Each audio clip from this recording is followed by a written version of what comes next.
اعوذ باللہ من الشیطان الرجیم بسم اللہ الرحمن الرحیم السلام علیکم ورحمۃ اللہ وبرکاتہ۔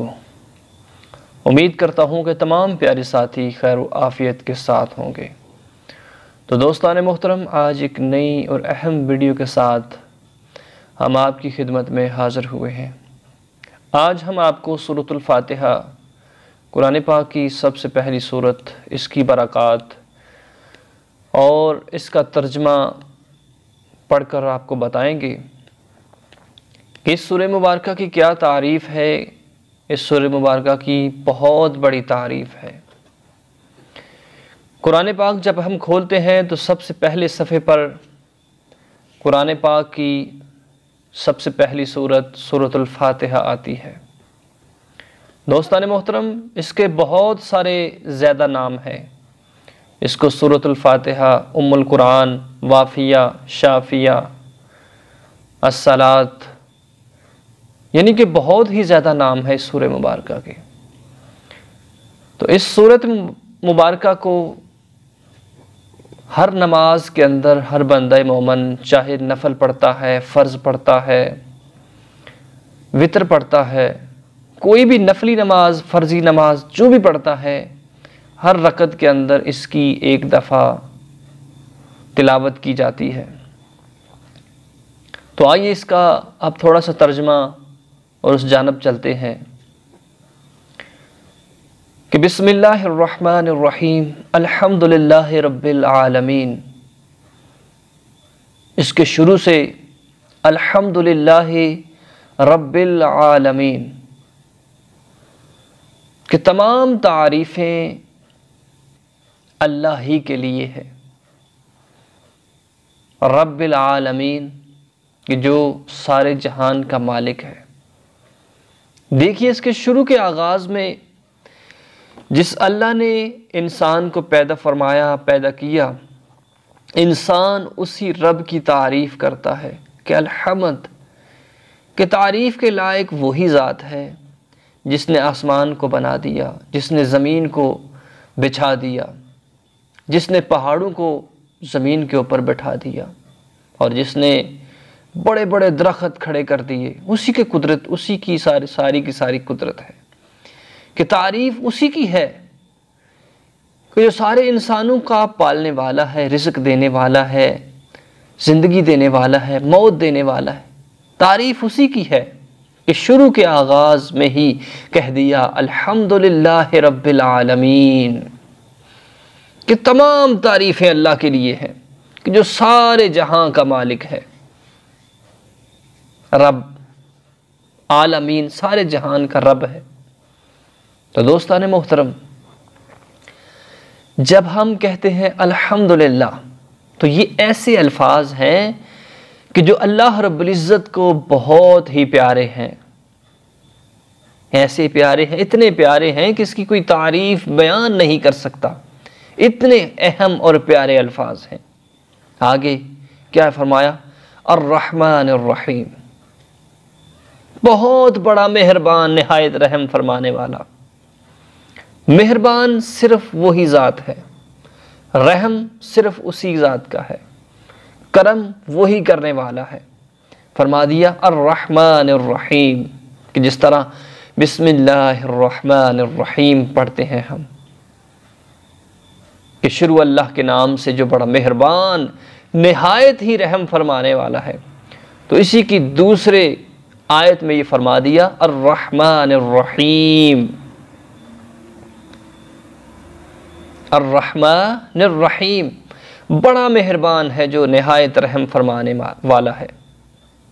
رحم صرف اسی ذات کا ہے۔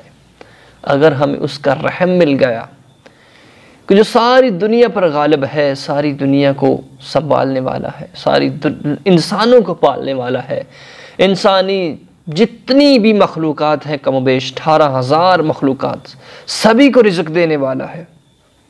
تعریف اسی ذات کی ہے۔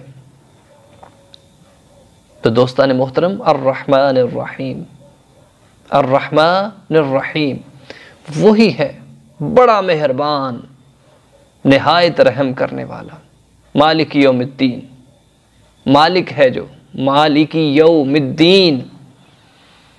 یہ سمجھنے والی بات ہے کہ ہم نماز کے اندر پڑھتے ہیں، سورہ فاتحہ پڑھ لیتے ہیں، تقریباً ہر مسلمان کو یہ سورہ مبارکہ آتی ہے، لیکن اس کے ہم ترجمے کی طرف اگر غور کریں تو اللہ رب العزت کیسا انعام و اکرام فرما رہا ہے اپنے بندے پر، اور جو بندے کی زبان پر اللہ رب العزت کی تعریف کے الفاظ آتے ہیں، اللہ ان سے کتنا زیادہ خوش ہوتا ہے کہ حضور صلی اللہ علیہ وسلم فرماتے ہیں کہ جو بندہ مومن ایک دن میں 100 مرتبہ سورہ فاتحہ کو پڑھ لیتا ہے اور اس کے بعد دعا کرتا ہے، اللہ اس کی دعا کو قبول فرما لیتے ہیں۔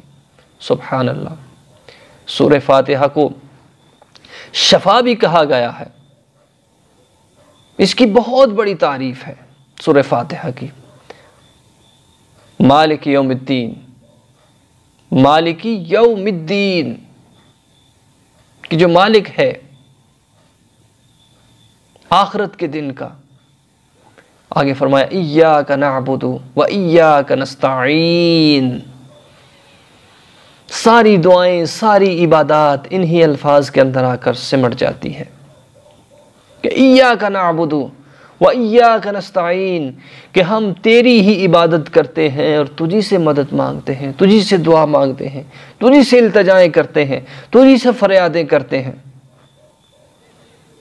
یہ جو حروف ہیں ایاک نعبد، اگر انسان اس کا ورد کرتا ہے روزانہ ایاک نعبد و ایاک نستعین، اللہ اس کی سب مشکلاتوں کو آسان کر دیتا ہے۔ اس کے اندر کتنا بڑا کہ ہم تیری عبادت کرتے ہیں اور تجھی سے مدد مانگتے ہیں۔ تو دوستان محترم، سرکار صلی اللہ علیہ وسلم فرماتے ہیں کہ جو اللہ کو سب سے ناپسندیدہ بات لگتی ہے وہ شرک ہے۔ شرک بہت بڑا گناہ ہے۔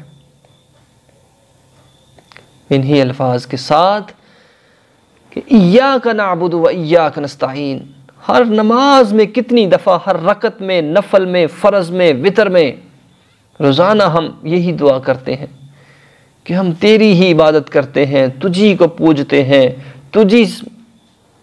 تیرے ہی آگے جھکتے ہیں، تجھی سے مدد مانگتے ہیں۔ مدد کرنے والی وہی ذات ہے۔ اہدنا الصراط المستقیم، دکھا ہم کو سیدھا راستہ۔ اہدنا الصراط المستقیم، اہدنا الصراط المستقیم، کہ ہم کو سیدھے راستے پر چلا۔ کون سا راستہ ہے جس کو انسان نے اپنانا ہے؟ صراط الذین انعمت علیہم غیر المغضوب علیہم ولا الضالین۔ آگے کہتے ہیں کون سا راستہ؟ راستہ ان کا جن پر تو نے انعام کیا، راستہ ان کا کہ جن پر تو نے مولا انعام کیا، اکرام کیا، نہ کہ ان کا جن پر تو نے غضب کیا، اور نہ ہی ان کا جو بہکے ہوئے ہیں۔ ہر نماز میں یہ ہر بندہ، ہر مومن، ہر مسلک کا انسان پڑھتا ہے یہ دعا۔ سورہ فاتحہ کے ترجمے کو یاد کریں۔ اگر انسان کے جسم میں درد ہے تو اس کو پڑھ کر اپنے جسم پر پھونک لیتا ہے، اللہ اس کی بیماری کو دور کر دیتا ہے۔ تو یہ بہت بڑی ایک اہم سورہ مبارکہ ہے، تو اس کو پڑھا کریں کثرت کے ساتھ اور اس کے ترجمے کو یاد